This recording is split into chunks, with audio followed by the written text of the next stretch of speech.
Լոս Անջելեսում ներգաղթի գործողությունը վերածվեց մարտադաշտի, կրակոցներ, վիրավոր 1 ԱՄՆ մարշալ, վիրավոր 2 ապօրինի ներգաղթյալ։ Քաղաքապետ Բասը քննություն է սկսում պարզելու, երբ են դադարելու ԱՄՆ քաղաքացիները սխալ թիրախներ դառնալ։ Կալիֆորնիայում Կանեպը նահանգային թշնամի Նյուսոմը հաշվարկել է, ոչնչացվել է $222 միլիոն կանաչ բիզնես։ Վաշինգտոնում կառավարությունը կանգ է առել իսկ քաղաքական բառապաշարը բորբոքվել։ Թրամփը խոսում է Շումերի շատդաունի մասին, դեմոկրատները հակադարձում են, սա Թրամփի շոուն է։ Միջազգային դաշտում Թրամփն ու Պուտինը չեն հանդիպում, բայց Ուկրաինայի ճակատում հրետանին չի լռում։ Թրամփը հույս ունի դադարեցնել կրակը, գիծը թողնելով ինչպես կա։ Մերձավոր Արևելքում Գազայում հրադադար, գերիների փոխանակում եւ Թրամփի խաղաղության ծրագիրն անցնում է գործի առանց ամերիկացի զինվորների, բայց ամերիկյան հաշվարկով։ Իսկ Հայաստանն իր հումանիտար հարցերն ունի փակ դռների ետևում։ Հայ ռազմագերիները դեռևս Բաքվում են, Թրամփը խոստացել էր միջամտել, իսկ հետո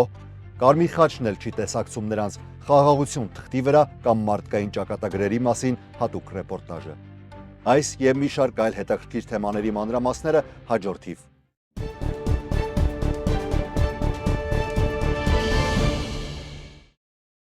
Ողջույն սիրելի հետևորդներ, դուք դիտում եք US Armedia-ի YouTube-յան ալիքը ամերիկյան գլխավոր լուրերով։ Շնորհակալություն բոլորին, թե նրանց, ովքեր արդեն բաժանորդագրվել են, եւ թե նրանց, ովքեր դեռևս ոչ, բայց ամեն անգամ մեզ հետ են։ Ձեր մեկնաբանությունները եւ աջակցությունը դարձնում են մեր ալիքը ավելի արժեքավոր։ Այսօրվա թողարկումը սպասում է ձեր լայքերին եւ նոր բաժանորդներին, ովքեր կդառնան մեր մեծ ընտանիքի մեծ մասնիկը։ Ես Հարություն Մինասյանն եմ եւ սկսում եմ լուրերը Լոս Անջելեսից։ Պատմական Historic South Central-ում այսօր առավոտյան դաշնային ներգաղթի գործողության ժամանակ փոխհրաձգության հետևանքով դաշնային գործակալն ու գործողության թիրախը վիրավորվել են, հայտնում են այս մասին տեղական իրավապահները։ Լոս Անջելեսի ոստիկանությունը հայտնել է, որ վիրավոր գործակալը ԱՄՆ մարշալների ծառայության անդամ է։ Նա ստացել է ձեռքի վնասվածք, իսկ գործողության թիրախը կասկածվող ապօրինի ներգաղթյալը վիրավորվել է ծնկի շրջանում։ Երկուսն էլ տեղափոխվել են հիվանդանոց, նրանց վիճակը գնահատվում է կյանքի համար ոչ վտանգավոր։ ԱՄՆ ներքին անվտանգության նախարարության մամուլի քարտուղար Տրիշա Մաքլաֆլինը հայտնել է, որ նախնական տվյալներով ներգաղթյալը, որը նախկինում փախել էր կալանքից, կրկին փորձել է խուսափել ձերբակալությունից իր մեքենան օգտագործելով որպես զենք եւ բախվելով իրավապահների մեքենային փախուստի փորձ կատարելու համար։ Լոս Անջելեսի քաղաքապետ Քերեն Բասը կոնգրեսական Ռոբերտ Գարսիայի եւ միգրանտների իրավունքների պաշտպանության կազմակերպությունների աջակցությամբ հայտարարել է դաշնային նոր քննության մեկնարկի մասին կապված ԱՄՆ քաղաքացիների եւ ներգաղթյալների զանգվածային ձերբակալությունների հետ, որոնք իրականացվել են ներքին անվտանգության նախարարության եւ ICE կողմից։ Քննությունը սկսվելու է Լոնգ Բիչ քաղաքում, որտեղ նախատեսվում է անցկացնել կոնգրեսի հատուկ լսումներ, ուսումնասիրելու ինչու եւ ինչ հանգամանքներում են 170 ԱՄՆ քաղաքացիներ ձերբակալվել ներգաղթի գործողությունների ժամանակ։ Բասն ասել է, որ այնինչ տեղի է ունենում ապօրինի միգրանտների հետ, այսօր տեղի է ունենում նաեւ ԱՄՆ քաղաքացիների հետ։ Դա նշանակում է, որ այն կարող է պատահել յուրաքանչյուրի հետ ցանկացած պահի։ Կոնգրեսական Գարսիան էլ նշել է, որ դեմոկրատական կուսակցության կոնգրեսականները ձևավորում են հատուկ միավոր, որը կդիտարկի ICE գործողությունները Լոս Անջելեսում եւ դրա շուրջ։ Նա կոչ է արել Լոս Անջելեսի բնակիչների մասնակցել առաջին լսմանը, ընդգծելով, որ պետք է բացահայտել ինչպես են իրականացվում այս գործողությունները, ինչպես են դրանք ֆինանսավորվում եւ արդյոք խախտվում են քաղաքացիների սահմանադրական ու մարդու իրավունքները։ ICE եւ DHS-ի ներկայացուցիչները դեռևս չեն մեկնաբանել այս նոր քննությունը, սակայն նախկինում հայտարարել էին, թե իրենց թիրախը միայն բռնի հանցագործություն կատարած կամ վտանգ ներկայացնող անձինք են։ Երեկ գիշեր Օրեգոնի Փորտլենդ քաղաքում լարվածության նշաններ են նկատվել այն բանից հետո, երբ ԱՄՆ դաշնային վերաքննիչ դատարանը, որը բաժանված էր կարծիքներում, թույլ է տվել նախագահ Դոնալդ Թրամփին ազգային գվարդիայի զորքերն ուղարկել քաղաք։ Սան Ֆրանցիսկոյի դատարանը հայտարարել է, որ այս քայլը համարժեք պատասխան է ցուցարարներին, ովքեր նախկինում վնասել էին դաշնային շենքը եւ սպառնացել ԱՄՆ միգրացիոն ու մաքսային ոստիկանության ICE աշխատակիցներին։ Երեք դատավորներից կազմված անդամները բավարարել են արդարադատության նախարարության խնդրանքը, ժամանակավորապես դադարեցրելով նախկին դատական որոշման ազդեցությունը, որը արգելում էր զորքերի տեղակայումը մինչև շարունակվող իրավական գործընթացը ավարտվի։ Սպիտակ տան խոսնակ Էբիգեյլ Ջոնսոնը ողջունել է որոշումը, այն անվանելով հաղթանակ օրենքի եւ կարգուկանոնի համար։ Իսկ Օրեգոնի գլխավոր դատախազ Դեն Ռեյֆիլդը կոչ է արել վերանայել որոշումը, հայտարարելով, որ այն Ամերիկան դնում է վտանգավոր ուղու վրա։ Այս որոշումը մեծ իրավական հաղթանակ է Թրամփի համար, որը վերջին ամիսներին ուղարկել է զինված ստորաբաժանումներ մի շարք դեմոկրատական կառավարվող քաղաքներ, ներառյալ Կալիֆոռնիայում, Օրեգոնում և Իլինոյսում։ Ըստ օրենքի ազգային գվարդիան սովորաբար ենթարկվում է նահանգապետներին, սակայն Թրամփը հղում է անում օրենքային դրույթին, որը թույլ է տալիս նախագահային զորքերի տեղակայումը, եթե ապստամբությունը ճնշելու կամ օրենքը իրագործելու կարիք կա։ Նա արդեն դիմել է ԱՄՆ Գերագույն դատարանին, որպեսզի վերջինս որոշի նախագահի լիազորությունների սահմանները, այն բանից հետո, երբ մեկ այլ վերաքննիչ դատարան արգելել էր նրա որոշումը զորքեր ուղարկելու Չիկագո քաղաք։ Կալիֆոռնիայի նահանգապետ Գևին Նյուսոմի գրասենյակը հայտնել է, որ վերջին 4 ամիսների ընթացքում իրականացված գործողությունների արդյունքում ձերբակալվել է 18 անձ, առգրավվել է 22 միավոր զենք և ոչնչացվել շուրջ $222 միլիոն արժողությամբ ապօրինի կանեպ։ Գործողություններն իրականացվել են Կալիֆոռնիայի միասնական կանեպի հսկողության հատուկ խմբի կողմից, որը ներառում է մի շարք պետական կառույցներ։ Նրանց աշխատանքն ուղղված է եղել ապօրինի բույսերի աճեցման վայրերի, մշակման կետերի և զենքերի հայտնաբերմանը։ Գործողությունների արդյունքներով նաև ոչնչացվել է 133,372 ֆունտ ապօրինի կանեպ, վերացվել է 234,198 բույս, որոնք իրենց աճման ընթացքում կարող էին օգտագործել մինչև 105 միլիոն գալոն ջուր։ Լոս Անջելեսի շրջանում միայն ոչնչացվել է 16,340 ֆունտ կանեպ և վերացվել ավելի քան 32,000 բույս, որոնց ընդհանուր արժեքը գնահատվել է մոտ 26,9 միլիոն։ Սպիտակ տան մասին բարձրաստիճան մի պաշտոնյա հայտարարել է, որ նախագահ Դոնալդ Թրամփն այս պահին անմիջական ծրագրեր չունի Ռուսաստանի նախագահ Վլադիմիր Պուտինի հետ հանդիպելու համար։ Նշվում է, որ պետքարտուղար Մարկո Ռուբիոն և Ռուսաստանի արտաքին գործերի նախարար Սերգեյ Լավրովը արդյունավետ հեռախոսազրույց են ունեցել և նախագահների անձնական հանդիպմանը անհրաժեշտություն չկա։ Անցած շաբաթ Թրամփը հեռախոսազրույց էր ունեցել Պուտինի հետ, որից հետո հայտարարել էր, թե պատրաստվում է հանդիպել նրան Բուդապեշտում քննարկելու Ուկրաինայի պատերազմը դադարեցնելու հնարավորությունները։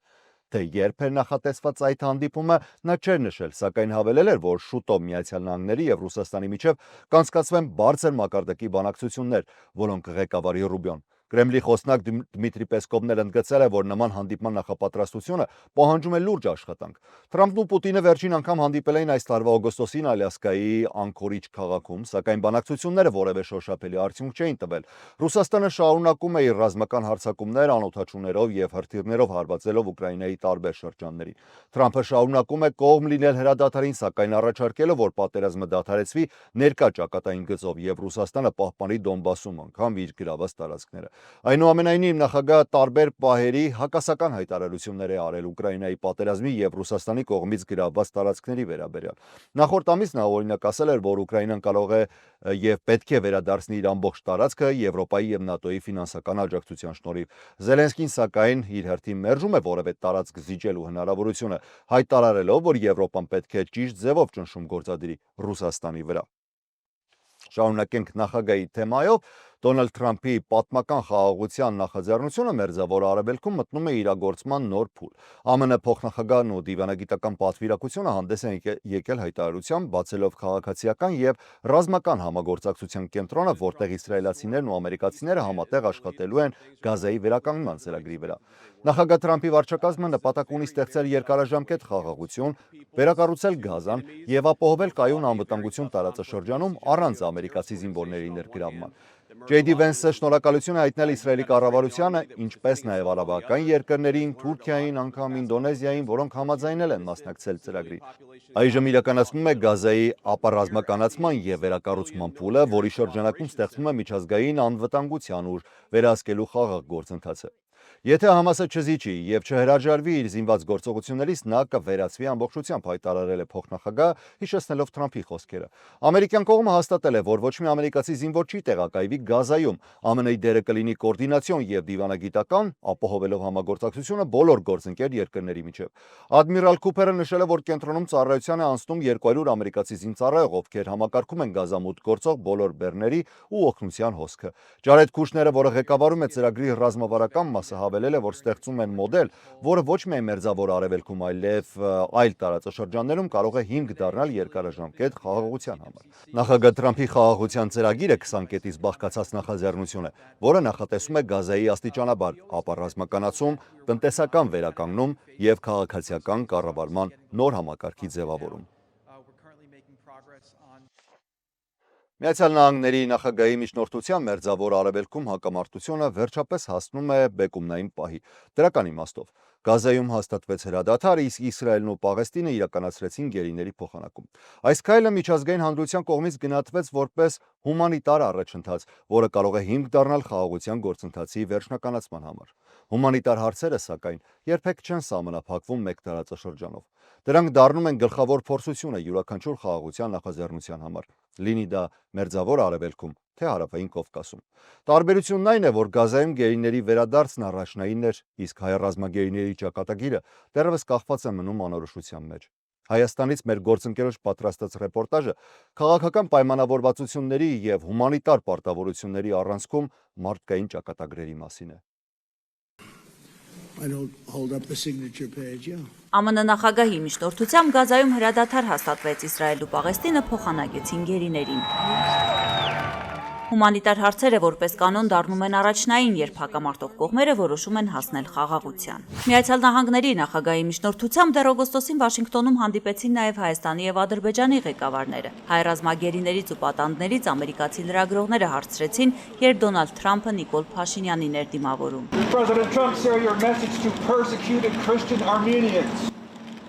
Նախագահ Թրամփ, ո՞րն է ձեր ուղերձը հալածված քրիստոնյա հայերին։ Վաշինգտոնում Փաշինյանը, Թրամփն ու Ալիևը համատեղ հռչակագիր ընդունեցին, նախաստորագրվեց նաև խաղաղության համաձայնագիրը։ Հանդիպումը կողմերը որակեցին պատմական, սակայն հումանիտար հարցերն այս փաստաթղթերում տեղ չգտան։ Հումանիտար հարցերը առանձին վերցրած իրենք լուծում չունեն, որովհետև այս ամեն ինչը, այս առաջընթացը, այս պատմական առաջընթացը, որը մենք արձանագրում ենք, հենց դա է բերելու խնդիրների լուծմանը։ Իդեպ Վաշինգտոնյան հանդիպումից մարդկանց ուշադրությունից չվրիպեց այս դրվագը։ Նախագահ Թրամփը վարչապետ Փաշինյանին ասում է, որ կարող է խնդրել Ալիևին ազատ արձակել Բաքվում պահվող 23 հայերին։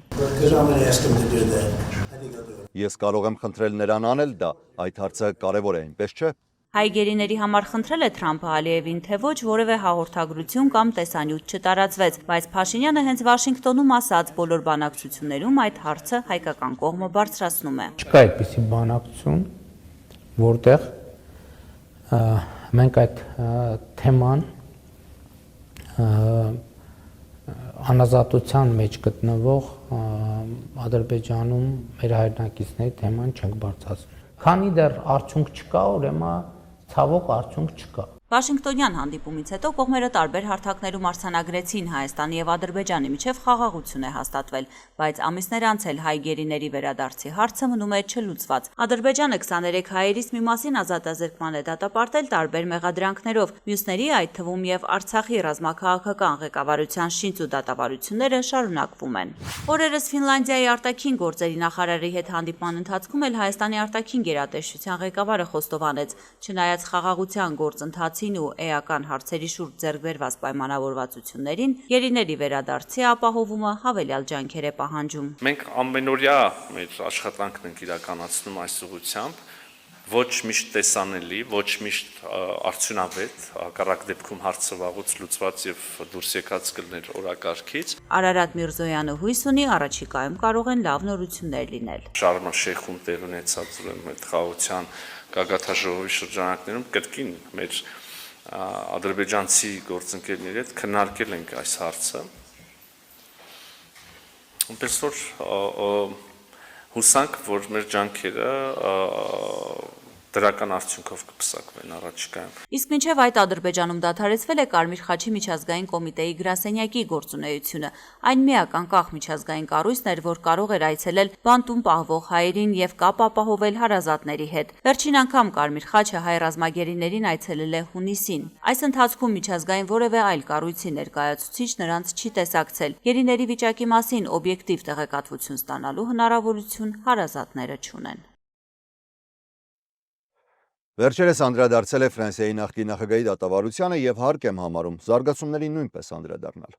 Նիկոլա Սարկոզին երեքշաբթի առավոտյան սկսել է հնգամյա ազատազրկման ժամկետը Լիբիայից ընտրարշավային ֆինանսավորում ստանալու համար դավադրության մեջ մեղադրվելուց հետո։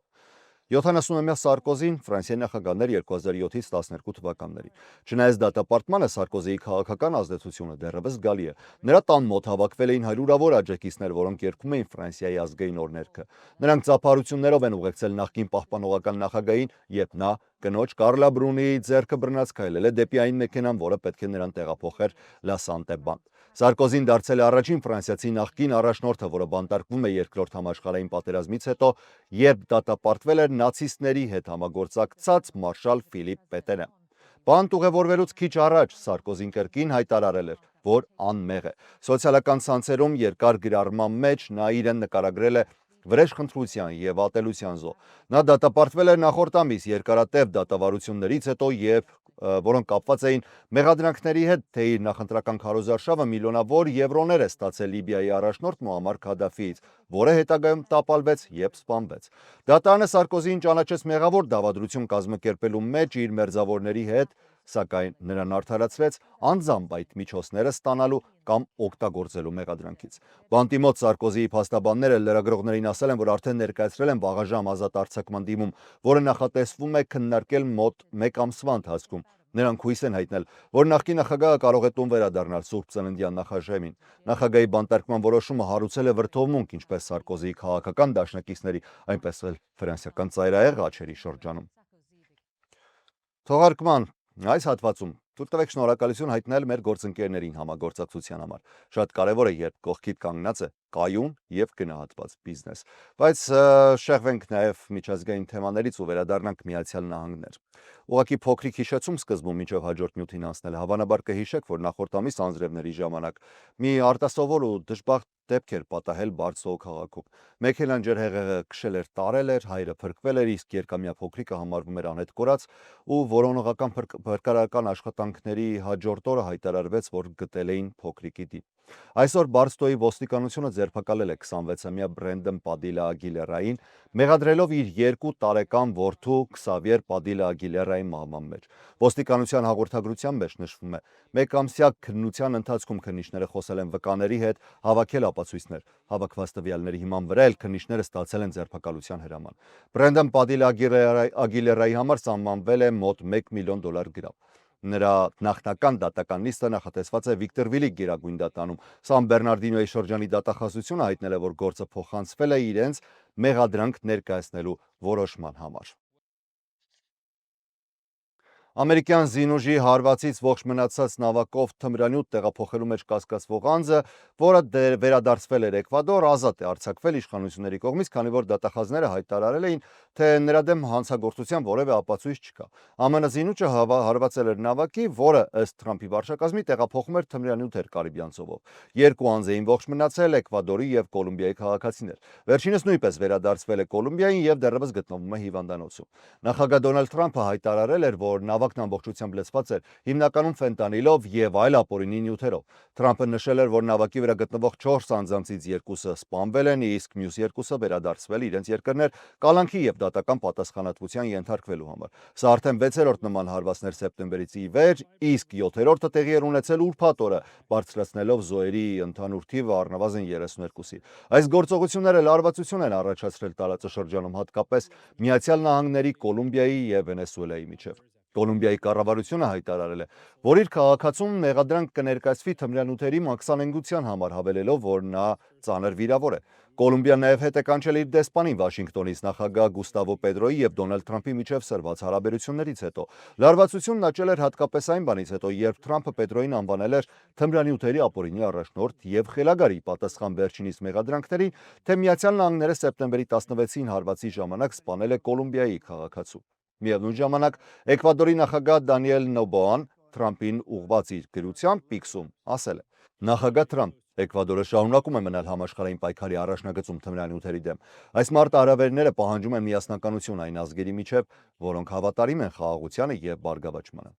Թրամփը օգտագործում է նույն իրավական հիմքը, որ կիրառվել էր Ջորջ Բուշի վարչակազմի կողմից 2001-ի սեպտեմբերի 11-ի ահաբեկչական հարձակումներից հետո, ներառյալ կալանավորելու, ռազմական ղեկավարներին ոչնչացնելու եւ ռազմական ուժ կիրառելու լիազորությունները։ Միացյալ Նահանգներում կառավարության շատդաունի շուրջ քաղաքական պայքարը սերվում է։ Նախագահ Դոնալդ Թրամփն ու Կոնգրեսի դեմոկրատական առաջնորդները միմյանց են մեղադրում պետական համակարգի կաթվածահար վիճակի համար։ Սպիտակ տան Ռոզ Գարդենում Դոնալդ Թրամփը հայտարարել է, որ ամբողջ պատասխանատվությունը կրում են Սենատի դեմոկրատները, մեղադրելով նրանց ծայրահեղ ձախ ուժերին հաճոյանալու և քաղաքական շանտաժի մեջ։ Նրա խոսքով դեմոկրատներն արհեստականորեն են պահում կառավարությունը փակ վիճակում։ Նախագահ շատդաունը անվանել է Շումեր շատդաուն, հղում անելով Սենատի դեմոկրատական առաջնորդ Չակ Շումերին։ Թրամփը նշել է, որ երկրի տնտեսությունը գտնվում է իր պատմության ամենահզոր փուլում, ներդրումները գերազանցում են 17 տրիլիոն դոլարը, և քաղաքական հակամարտությունները չպետք է խոչընդոտեն պետական աշխատանքին։ Սենատի հանրապետական մեծամասնության առաջնորդ Ջոն Թյունը ևս հայտարարել է, որ կառավարությունը միասնաբար կանգնած է նախագահի կողքին, ընդգծելով, որ դեմոկրատներն են մեղավոր կառավարության երկարատև փակման մեջ։ Միևնույն ժամանակ Վաշինգտոնում դեմոկրատները մամուլի ասուլիսում մեղադրել են Թրամփին և հանրապետականներին շատդաունը արհեստականորեն ստեղծելու մեջ, հարված հասցնելով միլիոնավոր աշխատավոր ամերիկացիների։ Ներկայացուցիչների պալատի դեմոկրատական առաջնորդ Հաքիմ Ջեֆրիսը հայտարարել է, որ շատդաունը ոչ թե ֆինանսական անհրաժեշտության, այլ քաղաքական հաշվարկի հետևանք է։ Նրա խոսքով հանրապետական քաղաքականությունը բերել է ժամանակակից Ամերիկայի պատմության ամենախոշոր առողջապահական ճգնաժամին, որը հանգեցրել է հիվանդանոցների փակման և ապահովագրության գների աճի։ Փաստացի, Թրամփը դեմոկրատներին է մեղադրում քաղաքական շանտաժի մեջ, իսկ դեմոկրատները պնդում են, որ հենց հանրապետականներն են վտանգում երկրի սոցիալական և տնտեսական կայունությունը։ Մինչդեռ երկիրը շարունակում է գործել առանց լիարժեք ֆինանսավորման, սպասելով քաղաքական համաձայնության։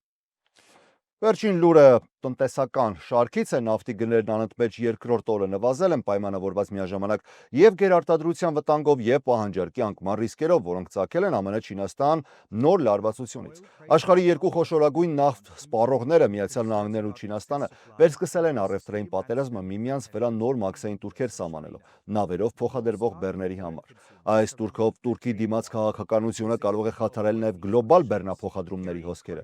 Նախագահ Դոնալդ Թրամփը հայտարարել է, որ սպասում է արդար առևտրային համաձայնագիր Չինաստանի նախագահ Սի Ցինպինի հետ, թեև հիմնական հարցերը մաքսատուրքերն ու տեխնոլոգիաները մնում են չլուծված երկու առաջնորդների սպասվող հանդիպումից առաջ, որը նախատեսված է Հարավային Կորեայում հաջորդ շաբաթ։ Աշխարհի առևտրի կազմակերպության ղեկավարը իր հերթին հորդորել է կողմերին թուլացնել լարվածությունը, նախազգուշացնելով, որ երկու տնտեսությունների երկարաժամկետ բաժանումը կարող է նվազեցնել համաշխարհային արդյունաբերական արտադրությունը մինչև 7%-ով։ Նավթի շուկան լրացուցիչ ճնշման տակ է հայտնվել այն բանից հետո, երբ միջազգային էներգետիկ գործակալությունը նախազգուշացրել է հնարավոր նավթի ավելցուկի մասին մոտ օրական 4 միլիոն բարել մինչև 2026 թվականը, քանի որ արտադրողները մեծացնում են արդյունահանումը, մինչդեռ պահանջարկը մնում է թույլ։ Ինչ, այսօրվա համար այսքանը, ես Հարություն Մինասյանն եմ, շնորհակալ եմ ուշադրության համար, առողջ եղեք։